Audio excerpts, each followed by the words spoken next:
Pemirsa, kita sampai di ujung acara. Satu bilang pesimis, yang satu bilang optimis. Padahal orang yang optimis dan pesimis itu sama-sama berguna di dunia ini.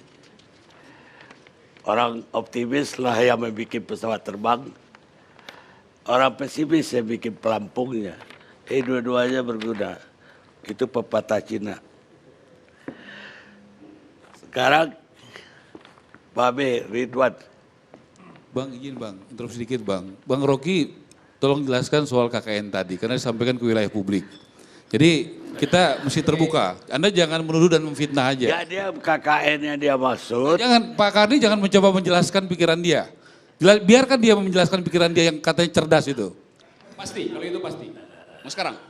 Ya udah, Anda lu jelasin. Ayo Tapi dong. Anda jangan nambah lagi. Loh, dia Ya, jelaskan Anda kalau saya jangan nggak puas. menambah pertanyaan lagi. Oh enggak, saya akan setuju apa tidak setuju. Ya setuju, enggak setuju Oke, aja. saya terangkan begini. Tadi saya bilang saya mau uji idenya itu.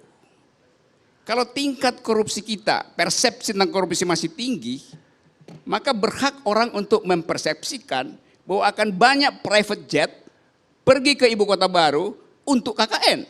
Apa yang salah dalam logika itu? Satu ya. Oke. Yang kedua nih yang terakhir. Kita bayangkan bahwa Kalimantan itu paru-paru dunia. Itu yang kita banggakan. Jadi kalau misalnya pemerintah punya argumen, kan itu lahan kosong. Jadi kata kosong itu dianggap nggak berguna tuh. Karena itu mending ditanam beton. Ditanam pohon dong kalau lahan kosong tuh. Ini zaman orang bicara tentang environmental ethics itu. Jadi saya membayangkan misalnya kalau dijadikan kota di situ dengan alasan apapun pasti dia mengganggu habitat.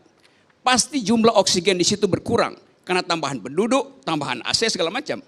Padahal kita butuh oksigen untuk kita pamerkan pada dunia bahwa Indonesia adalah ibu kota oksigen. Itu soalnya tuh. Nah, kekurangan oksigen berbahaya buat kecerdasan presiden. Terima kasih. Ya, saya jawab satu aja, Pak Karni izin. Karena saya senang ya, Bung Rocky menjawab secara jelas apa yang dimaksud KKN. Jadi menurut saya kita sedang bicara soal pembangunan ibu kota yang akan dipindahkan Kalimantan. Anda mengatakan akan ada private jet untuk KKN, begitu.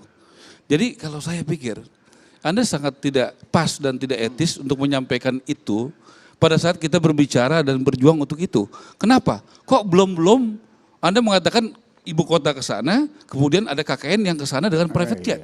Bagaimana logikanya menurut saya? Jadi sorry ya, kita berbeda soal ini dan kalau Bung Rocky menjawab, saya tidak mau untuk lebih tajam lagi untuk membedakan pandangan-pandangan kita. Saya tutup, terima kasih. Ara. Ya, jadi mohon maaf, agak sedikit lah Bung Rocky juga Oke, bisa ya, objektif ya. Oke, terima saya kasih. berusaha juga menghargai Anda, tapi jangan Oke. semua usaha-usaha apa Jokowi ini semua salah di mata Anda gitu. Apa semua yang dilakukan itu semuanya nggak ada Saya yang nggak benar. bilang salah, saya bilang Nah jadi, dia hanya kekurangan oksigen, Anda juga malam ini Nah. kekurangan oksigen. Gitu. ya nggak apa-apa ya.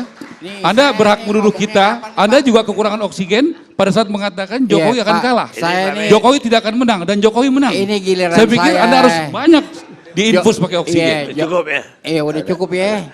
Ya kan Jokowi udah menang kan gitu ya.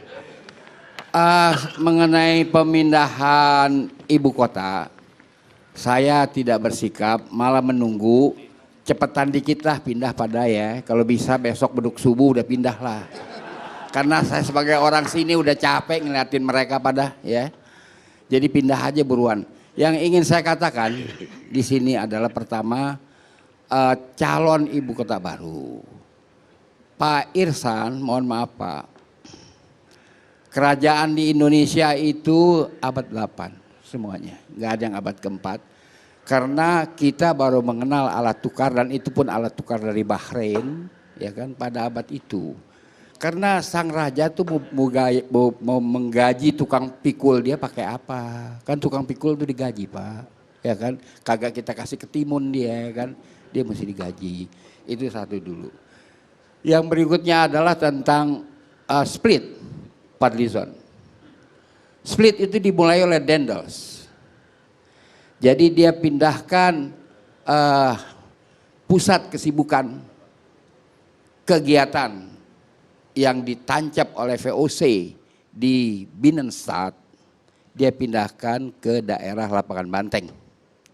Nah, itu adalah pada era dia Dendels 1808 sampai 1811. Itulah yang dipindahkan. Kemudian kota Jakarta ini perbatasannya menurut peta yang dibuat oleh Pangeran Panembong pada abad 16 itu adalah Kali Sedane di sebelah barat dan Kali Citarum di sebelah timur. Sayang sekali peta ini diumpetin sama Dinas Museum Kota. Karena orang-orang di Dinas Museum itu adalah fans Fathahillah. Apa saja yang dia pikir akan mengganggu kredo dia, keyakinan dia tentang Fathahillah, diumpetin. Saya punya daftar yang cukup. Itu kelakuan orang-orang Dinas Museum Kota. Yang berikutnya Pak, sekarang ini ada keinginan yang kuat.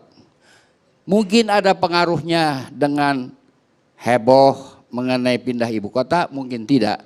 Yaitu wali kota Bekasi Effendi ingin menggabung dengan DKI. Kemudian perkembangan di daerah Tangerang, kemungkinan cita-cita mereka untuk membuat Provinsi Tangerang Raya yang terdiri dari Tangsel, Kota Tangerang dan Kabupaten Tangerang itu tidak sukses dan ini akan gabung lagi. Jadi persis seperti keputusan Presiden 23 September tentang pembentukan pemerhatan kota sementara Jakarta Raya. Tambahan raya di situ maknanya adalah ibu kota. Itu 23 September 1945. Jadi kalau jadi penggabungan Tangerang yang digagas oleh Wali Kota Effendi dan ini tidak berhasil Tangerang Raya, maka Jakarta betul-betul Jakarta Raya. Dan ini yang justru harus difikirkan daripada kita berbicara fiktif tentang ibu kota baru. Ini lebih real, proses politik, lokal politik ini lebih real, sedang berlangsung di sini Pak. Maka dengan demikian apa yang kita harapkan bahwa Jakarta ini tidak seperti banyak kritik-kritik bahwa seperti bapak kita Yayat, bapak kita Yayat kelihatannya tidak begitu gemar bertinggal di Jakarta, nggak apa-apa. Tapi dengan makin banyak yang kagak gemar juga bagus ya, biar pada pergi sono. Jadi ini kita akan membangun ya dengan tertib kota ini sehingga kota ini betul-betul bisa kita banggakan sebagaimana cita-cita Bung Karno, yaitu ini adalah Jakarta Raya. Dikembalikanlah Jakarta Raya itu. Nah ibu kota masa bodo amat mau kemana kayak dia pindah, muka gak ada ibu kota juga gak apa-apa, ya kan? Pusing amat ya kita. Pokoknya ini saya dari sisi saya adalah Jakarta Raya ini harus betul-betul dibina dengan baik sehingga kita mempunyai satu kota kebanggaan dan potensinya besar. Potensi di daerah Parung Panjang masih banyak lahan-lahan yang kosong dan itu nggak mahal. Saya bukan calok tanah tapi setahu saya kagak mahal di daerah Parung Panjang, ya. Bogor Barat juga, iya. Jadi banyak sekali lahan-lahan yang oke di daerah sekitar ibu kota sekarang, ya kan. Jadi demikianlah Pak Karni ya, karena sudah saya itu tidak begitu tertarik dengan debat ini yang ujung-ujungnya adalah omong kosong gitu ya. Kita tungguin sampai capek-capek kapan tuh ibu kota pindah. Saya nggak mau buang-buang umur saya udah cukup umur, sisa umur hidup saya nggak tahu, Allah yang tahu. Tapi saya kagak mau buang-buang umur untuk beromong dengan soal-soal yang mungkin tidak masuk di akal gitu aja. Terima kasih Pak. Wassalamualaikum warahmatullahi wabarakatuh. Baik. Profesor Salim Said. Terima kasih Bung Karni. Assalamualaikum warahmatullahi wabarakatuh. Saya sudah tidak tahu lagi harus mengatakan apa atau mengomentari apa.